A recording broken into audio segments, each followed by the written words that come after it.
नमस्ते विद्यार्थी मित्रों, आज मैं सप्तशी संकुल में आपका हार्दिक स्वागत करती हूँ।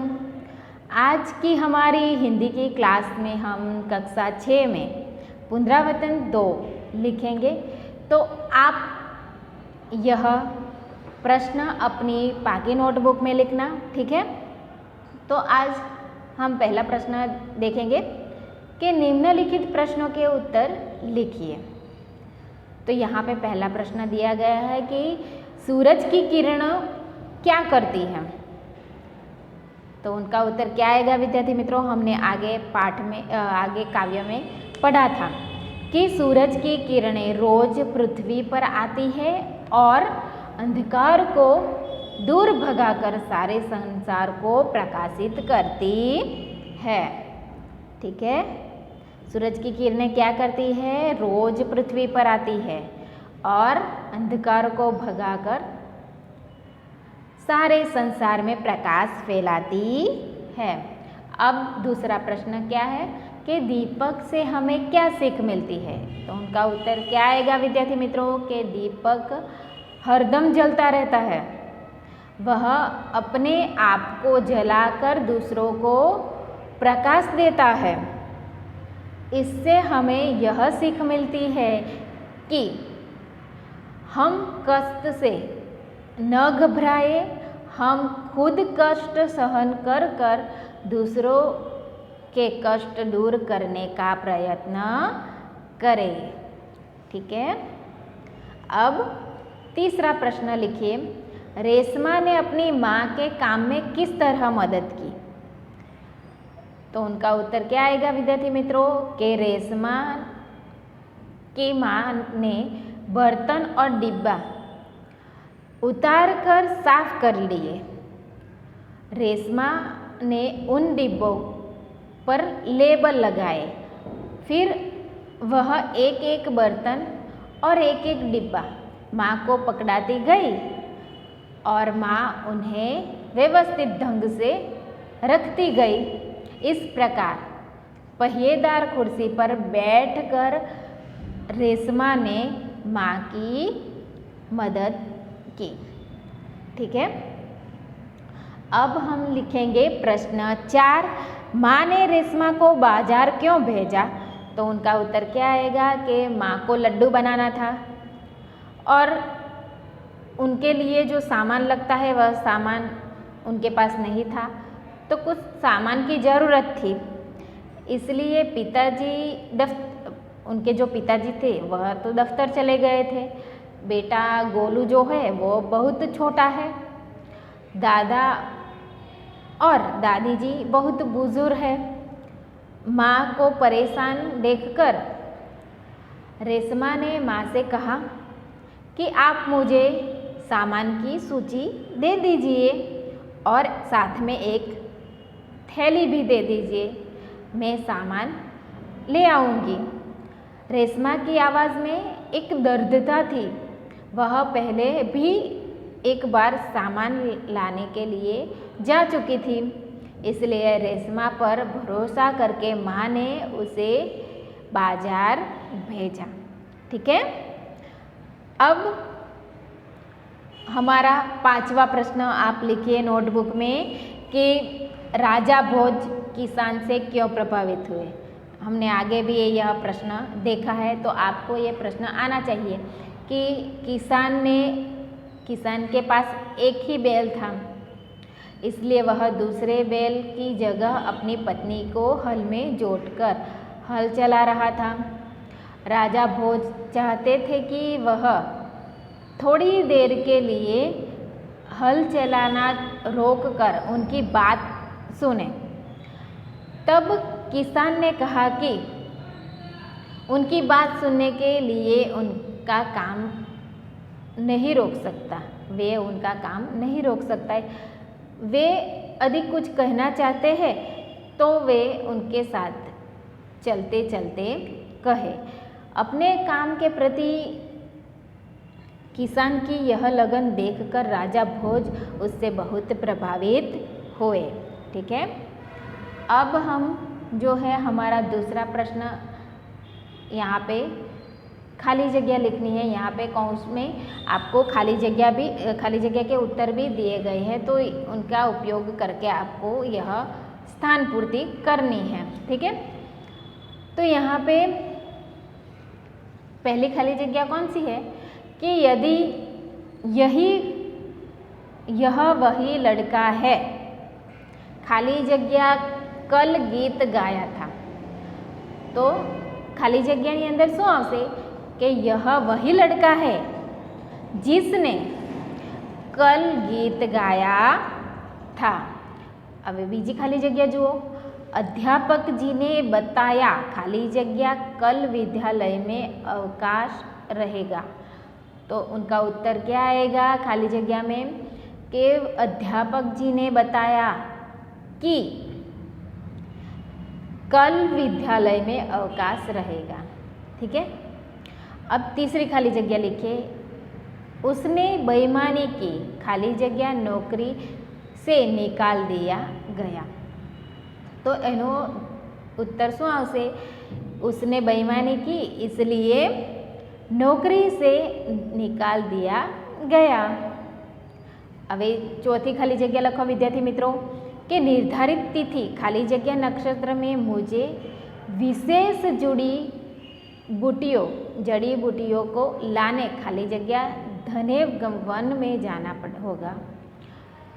तो निर्धारित तिथि और नक्षत्र में विशेष जड़ी बूटियों को लाने के लिए घने वन में जाना होगा।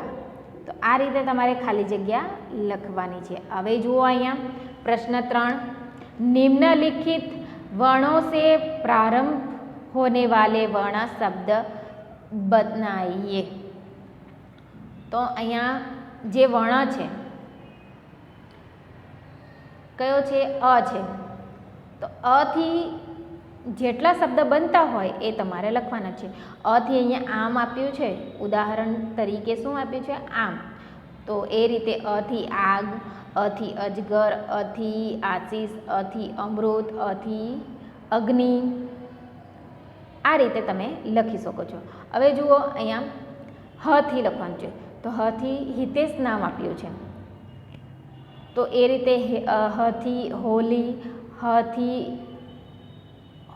हेमा, ह थी हौसला, ह थी होश, ह थी हल, ह थी हेमा, आ रीते लखी सको। ठीक है, हवे जो म थी लखवानुं छे, तो म थी माँ, महीना, मेहमान, महेश, महल, मौका, मुश्किल, आ रीते तमे म थी शब्द लखी सको छो। ठीक है, हवे जो अहींया ड थी डाग, डाग पछी डाल आवशे, डाल पछी देवता, दौलत, दीवार, देवी, आ बधा शब्दों आवशे। तो तमारे आ रीते तमारे लखवाना छे। हवे ब पछी छे तो बचपन छे, बगीचा छे, बारिश छे, बादल छे, बोली छे, आ बधा शब्द तमे लखी सको। हवे जुओ ड परथी, तो द्वार, द्वारिका, द्वारिकाधीश, द्वासी, द्वापर अने द्वारा, आ रीते तमे लखी सको छो। ठीक है, हवे जुओ अहींया समान तुक वाले शब्द बनाकर लिखिए। समान, एक समान बोलवामां एक समान होय ने एवी रीते। जो दुर्गुण निर्गुण, उदाहरण आप्युं छे दुर्गुण निर्गुण, एवी रीते लखवानुं छे सद्गुण, अवगुण, प्रगुण, बहुगुण, आ रीते लखवानुं। हवे जो अहींया सुनकर, पढ़कर, चलकर, लिखकर, हंसकर, बोलकर, जलकर, आ रीते तमारे लखवानुं छे। बराबर। हवे जुओ अहींया प्रश्न 5, अपने मित्र के साथ आप किसी न किसी मेले में गए होंगे तो उसका वर्णन कीजिए। तो અહીંયા તમારે એક મેળાનું વર્ણન કરવાનું છે। અહીંયા શું લખવાનું છે તમારે? એક નિબંધ લખવાનો છે, મેલે में 1 घंटा, મેલે में 1 घंटा। તો આ તમારે સ્વયંથી કરવાનું છે, જાતે કરવાનું છે। તમે મેળાનું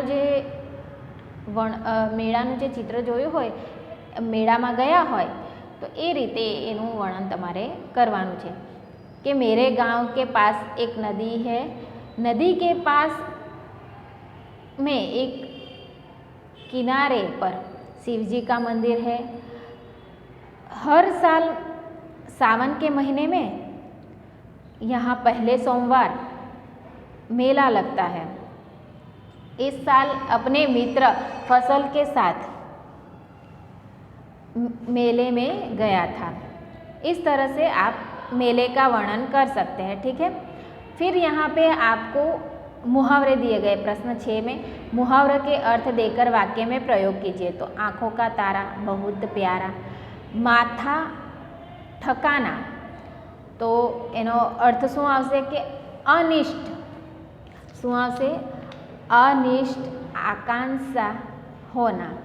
फिर अनसुनी करना, तो अनसुनी करना यानी कि ध्यान न देना। मन डोलना, मन डोलना यानी कि विचलित होना या फिर लालच उत्पन्न करना। तो आ एना अर्थ छे अने तमारे एना वाक्य बनावीने लखवाना छे। हवे जुओ प्रश्न 7, वचन परिवर्तन करके फिर से लिखिए। तो अहींया नदी बहती है, तो अहींया शुं करवानुं छे? वचन परिवर्तन करवानुं छे। तो आ एक ज नदी माटे कहेवामां आव्युं छे એટલે એને बहुवचનમાં તમારે ફેરવવાનું છે। તો નદીનું શું થશે કે નદિયા બહતી है। એવી રીતે મહિલાએ પૂજા कर रही है, तो यहाँ पे મહિલાએ એટલે ઘણી બધી મહિલાઓ માટે કહેવામાં આવ્યું છે। તો અહીંયા એક જ बहुवचनનું એક વચન થઈ જશે કે મહિલા પૂજા कर रही है, ठीक है। अब तीसरा जो वचन है वह देखिए, पेड़ पर कबूतर बैठे हैं। तो बैठे हैं पेड़ पर, तो एनु शुं थशे? कबूतर, पेड़ पर कबूतर बैठे हैं, एनु ए ज रहेशे। हवे जो अहींया उसने खाना खा लिया, उसने एटले एक वचन छे तो एनु बहुवचन करवानुं। तो उसने ना बदले शुं थशे? उन्होंने खाना खा लिया। હવે वे आ रहे हैं, तो वेનું શું થશે? वह आ रहे हैं, ठीक है। आ रीते तमारे परिवर्तन करवानुं छे। हवे जो संकेत पहचान कर उनके नाम लिखिए। तो आ तमारे चित्र दौरीने एना पछी एना जे नाम छे ए तमारे लखवानुं छे। पहेલું चित्र શેનું છે? तो खतरनाक।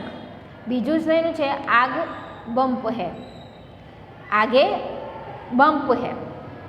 अने त्रीजुं શેનું છે? કે રેલવે ફાટક है। અને ચોથું છે પેટ્રોલ પંપ। તો આ રીતે તમારે એનું લખવાનું છે। હવે પ્રશ્ન 9 અને 10 એ તમારે જાતે લખવાનો છે। આ તમારું હોમવર્ક છે। તો હવે પછી વિદ્યાર્થી મિત્રો આપણે આગળના લેક્ચરમાં